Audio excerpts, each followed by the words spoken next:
የጧት ገበያ ሰዓት ላይ ደርሰናል። ቀደም ሲል ነገረችንና ሌሎች ጉዳዮችን ደግሞ ብሩክታዊት አስራት ታጋራናለች። ብሩክቲ መቀጠል ይቻላል። አመሰግናለሁ። እንደምን አድራችኋል ተመልካቾቻችን። ከአዲስ ቀን የጧት ገበያ መረጃ ጋር ብሩክታዊት አስራት ነኝ። ወደ ቀዳሚ መረጃችን እንለፍ። በሀገራችን በተለያዩ የማምረቻ ዘርፎች ኢንቨስት የሚያደርጉ የግል ተቋማት ቁጥር እየጨመረ ይገኛል። ከቅርብ ጊዜ ወዲህ ለዘርፉ የተሰጠው ልዩ ትኩረት በርካቶችን እየሳበ እንደሚገኝም ይነገራል። ሪፖርተራችን ኤዶም አማረ በብረታ ብረት ዘርፍ ከፍተኛ ስራ እየሰራ ስላለ ተቋም ያዘጋጀችውን ተከታትለን እንመለስ። ስቲል አርኤምአይ ረዘም ላሉ ዓመታት በብረታ ብረት ዘርፍ ተሰማርቶ ሲሰራ የቆየ ተቋም ነው። ፋብሪካው በከፍተኛ ውጭ ምንዛሬ ወደ ሀገር ውስጥ የሚገቡ ለብረት ምርት የሚያገለግሉ ጥሬ ዕቃዎችን በሀገር ውስጥ በማምረት ስራውን እንደጀመረ የተቋሙ ስራ አስኪያጅ ይናገራሉ። የመጀመሪያው ሮሊንግ ሚል የሚባለውን ፋብሪካ ነው የመሰረት ነው። 120 ሺህ ሜትሪክ ቶን በአመት የሚያመርት ሪባር የሚባለው ወይም አርማታ ብረት የሚባለውን የሚያመርት ተቋም ነው። ከዛ ቀጥሎ 80 ሺህ ሜትሪክ ቶን የሚያመርት እንደዚሁ ጠገራ ብረት የምንለው ለዚህ ለሚሉ ጥሬ ዕቃ የሚያመርት 80 ሺህ ሜትሪክ ቶን የሚያመርትን ይዞ ተነሳ። ከዛ ለነዚህ ግብአት የሚሆን ደግሞ ኦክሲጅን ያስፈልግ ነበር። ኦክሲጅንና ብረት አብረው አይለያዩ። ስለዚህ እነዚህን ሶስት ፋብሪካዎች በ38 ሚሊዮን ብር ኢንቨስት አድርጎ በ97 ዓመተ ምህረት ተመሰረተ። ካሁን በፊት የምናመርታቸው እነዚህ ሪባር ወይም የአርማታ ብረቶች ጥሬ ዕቃው ከውጭ ነው የሚመጣው። በከፍተኛ የውጭ ምንዛሪ በአመት 400-500 ሚሊዮን ዶላር እየወጣበት የሚመጣ ጥሬ ዕቃ ነው። ስለዚህ ይህን ጥሬ ዕቃ ለምን ሀገራችን ውስጥ አናመርትም? የውጭ ምንዛሪ አንዱ ትልቁ የሀገራችን ተግዳሮት ስለሆነ የውጭ ምንዛሪን ሴቭ ለማድረግ በማሰብ በ2016 ዓመተ ምህረት የጀመርነው 210 ሺህ ሜትሪክ ቶን ጠገራ ብረት የሚያመርት ጥሬ ዕቃ የሚያመርት ማለት ነው ጀምረን በ2017 ዓመተ ምህረት አጠናቀን ወደ ስራ ገብተን ማለት ነው። በየአመቱ የምርትና ጥራት መጠኑን እያሳደገ የቀጠለው ስቲል አርኤምአይ በቅርቡ የተተገበረው የማክሮ ኢኮኖሚ ማሻሻያ ለዘርፉ ካመጣው በረከት ተጠቃሚ መሆን ችሏል። የት እንደነበርን ሁላችንም እናውቃለን። በተለይ ለኛ ኢት ዋዝ ቻሌንጂንግ ታይም። ምክንያቱም እኛ ኢምፖርት ሰብስቲቱሽን ኢንዱስትሪ ላይ ነው የምንሰራው። ፎሬን ከረንሲ ጀነሬት አድርገን በራሳችን ኤክስፖርት የምናደርገው ስራ ላይ አልነበረም። ስለዚህ የውጭ ምንዛሬ ለማግኘት ጥሬ ዕቃ ለማግኘት በጣም ፈታን ነበር። ሪፎርሙ ከመጣ በኋላ ደግሞ ምን አስገኘ ብለሽ ብትይ ብዙ ነገር አስገኝቶልናል ለኛ ማለት ነው። ምክንያቱም ቆመው የነበሩ ፋብሪካዎቻችን 24 ሰዓት መስራት ችለናል። የውጭ ምንዛሬ እናገኛለን፣ ኢምፖርት እናደርጋለን የምንፈልገውን ጥሬ ዕቃ። እኛም ሞቲቬትድ ነን ወደ ስራ የተሰማራንበት ሁኔታ ነው። ስቲል አርኤምአይን ጨምሮ በርካታ የንግድ ተቋማትን የሚያስተዳድረው ሴንቸሪ ቢዝነስ ግሩፕ በሀገር አቀፍ ደረጃ ከፍተኛ ግብር ከፋይ በመሆን የተለያዩ ሽልማቶችን ማግኘት መቻሉን ስራ አስኪያጁ ይናገራሉ። ሴንቸሪ ቢዝነስ ግሩፕ ካሉት 11 ተቋሞች ውስጥ 7ቱ ተቋሞቹ ከፕላቲኒየም እስከ ወርቅ ተሸላሚ በጠቅላይ ሚኒስትሩ የተሸለመ ተቋም ነው። ግብርን በወቅቱ በመክፈል ታክስን በዲክላር በማድረግ ከፍተኛ ግብር በመክፈል ማለት ነው። ሴንቸሪ ቢዝነስ ግሩፕ በአጠቃላይ ከ10 ሺህ በላይ ለሚሆኑ ዜጎች የስራ እድል መፍጠሩም ተገልጿል። ከትምህርት እንደወጣው ስራ አልነበረኝ። ኦሬዲ አይድሎኝ ተቀምጬ ነበር። ግን ስቲል አርኤምአይ በዚህ በኦሮሚያ ክልል በቢሾፍቱ ከተማ በመመስረቱ የስራ እድል ተፈጥሮልኝ ለኦልሞስት ለ19 ዓመት በማገልገል ላይ ይገኛል። እዚህ ፋብሪካ ይሄንን አህል አመት ስሰራ ትልቅ ጥቅም ነው ያገኘውበት ማለት ነው። ፋብሪካው ቤተሰባዊ የሆነ ፋብሪካ ነው። በየጊዜው ሰው ሰራተኛን ያሳድጋል፣ ደሞዝ በየአመቱ ይጨምራል። ሴንቸሪ ቢዝነስ ግሩፕ በማምረቻ፣ በሪል ስቴት፣ በግብርና፣ በማዕድንና በሌሎች ዘርፎች የተሰማራ ተቋም ነው።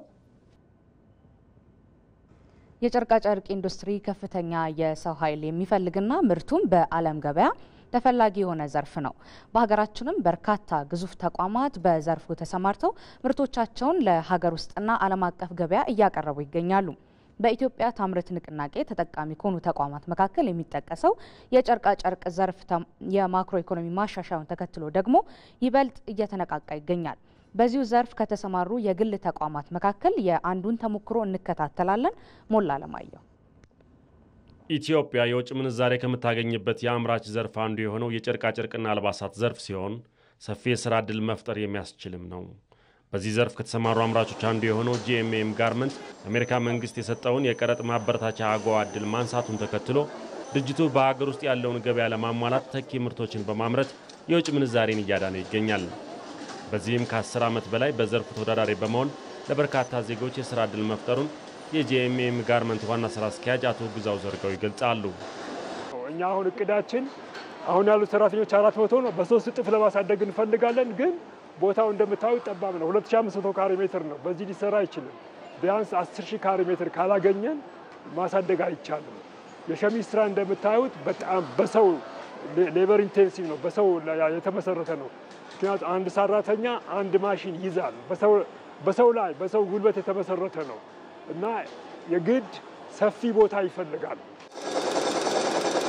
የኢትዮጵያ አየር መንገድን ጨምሮ ለትላልቅ ድርጅቶች አልባሳት እያመረተ የሚገኘው ጂኤምኤም ጋርመንት በዓመት 351,000 ልብሶችን የማምረት አቅም አለው። በድርጅቱ ተቀጥረው እየሰሩ የሚገኙት ወጣቶችም የሥራ ዕድል ከማግኘት በተጨማሪ በጋርመንት ዘርፍ ዓለም የደረሰበት ቴክኖሎጂን የተግባር እውቀት እያገኙ መሆኑን ተናግረዋል። እኔ ቲሸርቶች እሰራለሁ በራሴ በቃ ሸሚዞችም እና አሁንም ደግሞ ጃኬት እየሰራን ነው። ብዙ ቦታዎች እቀመጣለሁ። ብዙ የሥራ ዘርፍ እሰራለሁ እችላለሁ። እንደ ስራ ዕድል ጥሩ ነው። አንደኛ ደግሞ እኛውን በፊት እኔ ከቆይታ አንፃር በፊት ትንሽ ነበር ሰው የነበረው። አሁን ፎቅም ሲሰራ የተለያየ ሰው የሰው ብዛት ራሱ ቀላል አይደለም እንጂ ብዙ ሰራተኛ አለ።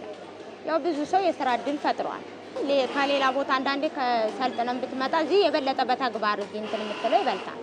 በኢትዮጵያ ለአልባሳት በተለይም የሸሚዝ ልብስ ከፍተኛ ፍላጎት መኖሩን በአንድ ወቅት የተጠና ጥናት ያመለክታል የሚሉት አቶ ግዛው ለዜጎች የምንፈጥረውን የሥራ ዕድል ለማሳደግ እቅድ ቢኖረንም የመስሪያ ቦታ ድጋፍ ያስፈልገናል ይላሉ። መንግስት ከደገፈን ተጨማሪ ቦታ ብናገኝ ሰራተኞችን ቁጥር መጨመር እንችላለን፣ ምርታማነቱን መጨመር እንችላለን። የኢትዮጵያ የሸሚዝ ዲማንድ እስከ 40 ሚሊዮን ሸሚዝ በዓመት ይፈልጋል። 40 ሚሊዮን ሸሚዝ በዓመት ይፈልጋል የኢትዮጵያ የሸሚዝ ዲማንድ፣ የልብስ ዲማንድ ይሄ ነው።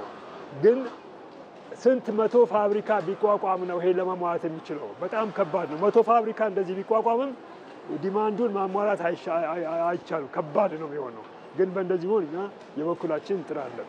ለሀገር ውስጥ ምርቶች የነበረውን አመለካከት ለጥራት ትኩረት በመስጠት መቀየር ችለናል የሚሉት ዋና ሥራ አስኪያጁ አቶ ግዛው በዚህም ለትልልቅ ድርጅቶች እያቀረቡ መሆኑን ገልጸዋል። አሁን አየር መንገድ በጥራት በምናመርተው ጥራት ምክንያት ነው። በጥራት ስለምናመርት ነው አየር መንገድ ለኛ ይሰጠናል። እንደ ባንክ ላሉት ለምሳሌ እንደ ዘመን ባንክ፣ ሌሎችም ባንኮች ያለ ጨረታ የሚሰጡን አሉ፣ በጨረታ የሚሰጡን አሉ። በጥራት ላይ በጣም ጥንቃቄ እናደርጋለን። ለጥራት የምንሰጠው ትኩረት ከፍተኛ ነው። ለምን ይሄ እንደሚቻል ለማሳየት ነው። ይሄን በጥራት ማምረት እንደሚቻልና ማሳየት አለብን። የውጪ አሁን ይሄ የለበስኩት ሸሚዝ እዚህ የተሰፋ ነው። ጨርቁ ግን ከውጪ የመጣ ነው። ጨርቁን እኛ አገራችን አቅም ኖሯት ጨርቁን ብታመርት እንግዲህ ተመልከቱ፣ ማሟላት እንደሚቻል ነው። መስራት ይቻላል። የውጭ ምንዛሬን በማዳን ተኪ ምርቶችን ለሚያመርቱ ድርጅቶች አስፈላጊውን ድጋፍ በማድረግ የግሉ ዘርፍ የራሱን አስተዋጽኦ እንዲያበረክት ማድረግ እንደሚገባ ይገለጻል። ቀጥለናል ተመልካቾች። አሁን ደግሞ የምናልፈው የጠዋት ገበያ ቅኝት ወደምናደርገው ጉዳያችን ነው። ለዛሬ ቅኝት ለማድረግ የመረጥነው 6 ኪሎ አካባቢ ነው ማለት ነው። በስፍራውም ሪፖርተራችን ቅድስት ማሞ ትገኛለች። የጠዋት ግብይት ድባብ ምን ይመስላል የሚለው ልታስቃኘን። ቅድስት እንዴት አድረሻል? እንደው በስፍራው ያለው አጠቃላይ የግብይት ድባብ ምን ይመስላል? ለግብይት የቀረቡ ምርቶች የትኞቹ ናቸው? ዋጋቸውስ እንዴት ነው የሚለውን አካተሽ እስቲ ያለውን ድባብ ብታስቃኘን። አመሰግናለሁ። እንግዲህ ያለሁት እዚህ 6 ኪሎ የገበያ ማዕከል አካባቢ ነውና የ6 ኪሎ ገበያ ማዕከል እንግዲህ ለከተማው መሀል እንደመሆኑ የተለያዩ የፍራፍሬና የአትክልት ምርቶች ይቀርቡበታል። ዋጋቸውም እንግዲህ ከዚህ እንደሚከተለው ነው። ሽንኩርት ዛሬ ላይ ከ45 ብር እስከ 50 ብር ሲሸጥ ተመልክቻለሁ። ነጭ ሽንኩርት ከ230 ብር እስከ 270 ብር ድረስ 300 ብር የሚሉ አሉ። በርግጥ ግን እስከ 270 ብር ድረስ ዋጋው እንደሆነ አይቻለሁ። ዝንጅብል ትንሽ ወደድ ብሏል። ከ120 ብር ጀምሮ እስከ 160 ብር ድረስ ይሸጣል። በአብዛኛው ገበያው ይሄንን ይመስላል። ድንች ከ30 ብር እስከ 35 ብር ድረስ ነው የሚሸጠው። 30 ብር ያው በጅምላ ሲሆን ቀነስ ስለሚል ነው። ካሮት ከ60 ብር እስከ 65 ብር ድረስ ዋጋ አለው። ካሮትም እንግዲህ ጾም ከመግባቱ ጋር ተያይዞ ትንሽ ወደድ ብሎ የሰነበተ አትክልት ነው። ቀይ ስር 45 ብር ነው ዛሬ ላይ። ቲማቲም 60 ብር ገብቷል። ቲማቲም እንግዲህ ሰሞኑን ዋጋው ትንሽ ቀነስ ያለ ነበረ። ዛሬ ላይ ግን ወደድ ብሎ ተመልክቻለሁ። ቃሪያ ከ120 ብር እስከ 150 ብር ድረስ እየተሸጠ ነው። ጥቅል ጎመን ከ35 ብር እስከ 45 ብር ድረስ ዋጋ አለው። ጥቅል ጎመን ዋጋው ቀንሷል። ባለፈው ሳምንት ወደድ ያለ ነበረ ዋጋው ማለት ነው። ፎሰሊያ 150 ብር ነው። ፎሰሊያ እንደዚሁ ከጾሙ ጋር ተያይዞ ይመስለኛል ትንሽ ዋጋቸው ከተወደዱ አትክልቶች መካከል ነው ያለበት። የሀበሻ ጎመን፣ ቆስጣ፣ ባሮ የመሳሰሉት ደግሞ በእስር 100 ብር ነው የሚሸጡት። እስራቸው እንግዲህ እንደ በፊቱ አይደለም፣ ትንሽ ቀንሷል ሲሉ ሸማቾችም ነግረውኛል። ብርቱካን ዛሬ ላይ 90 ብርም የሚሸጥ ብርቱካን ተመልክቻለሁ። ሰሞኑን እንግዲህ ብርቱካን ዋጋ በጣም ከፍተኛ ነበረ። ከ90 ብር እስከ 100 ብር ሲሸጥ ዛሬ ላይ እዚህ ተመልክቻለሁ። ምክንያቱ ምንድነው ስላቸው አዲስ ምርት መጥቷል ነው ያሉኝ። ነገር ግን እስከ 200 ብርም የሚሸጥ እንዳለ ተመልካቾች ልብ እንዲሉ ፈልጋለሁ። ሙዝ 50 ብር ነው። አቮካዶ ከ90 ብር እስከ 100 ብር ድረስ ነው የሚሸጠው። አቮካዶም እንደዚሁ ወደድ ብሏል። ሎሚ ከ200 ብር እስከ 220 ብር ድረስ ዋጋ አለው እንደየአይነቱ እንደመጠኑ ማለት ነው። ፓፓዬ ከ30 ብር እስከ 50 ብር ድረስ ይሸጣል። ፓፓዬ ደግሞ ቀነስ ብሏል ነው ያሉኝ። ሀባብ ከ30 ብር እስከ 50 ብር ድረስ ይሸጣል። 30 ብር እንግዲህ በጅምላ ሲሸጥ ነው በኪሎ ማለት ነው። ማንጎ ከ40 ብር እስከ 170 ብር ድረስ ልዩነት አለው። 40 ብር የሚሸጠው የሀገር ውስጥና መጠኑ አነስተኛ የሆነ ነው። 170 ብር ደግሞ የሚሸጠው የተዳቀለውና መጠኑ ከፍ ያለ ነው። እንግዲህ የገበያ ሁኔታ ሞቅ ደመቅ ያለ ነው። በተለይም እዚህ ቦታ ላይ የጅምላም እና የችርቻሮ ንግድም ስለሚካሄድ የጅምላ ንግዱ እስከ ቀኑ 4 ሰዓት ድረስ እስከ ጧቱ 4 ሰዓት ድረስ ሞቅ ብሎ የሚቀጥል ይሆናል። ከዛ በኋላ ግን ቀኑ ሙሉ እስከ ምሽት ድረስ ግብይቱ የሚካሄድ ይሆናል። ይህንን ይመስላል በ6 ኪሎ የአትክልትና ፍራፍሬ ገበያ የተመለከትኩት። ቅድስት ላደረሽን መረጃ እናመሰግናለን። መልካም ቀን ይሁንልሽ። ተመልካቾቻችን አሁን ደግሞ የምናልፈው ወደ ግብይት መረጃዎች ይሆናል። በአዲስ አበባና በሌሎች ከተሞች ያለው የመሰረታዊ ሸቀጦች ዋጋ፣ የውጭ ሀገር ገንዘብ ተመን እንዲሁም ደግሞ የተለያዩ የግብርና ምርቶች ወቅታዊ የግብይት መረጃዎችን ተከታትለን እንመለስ።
ተመልካቾቻችን የአዲስ ቀን የጧት ገበያ መረጃዎች እነዚህ ነበሩ። አብራችሁን ስለነበራችሁ እናመሰግናለን። መልካም ቆይታ ይሁንላችሁ።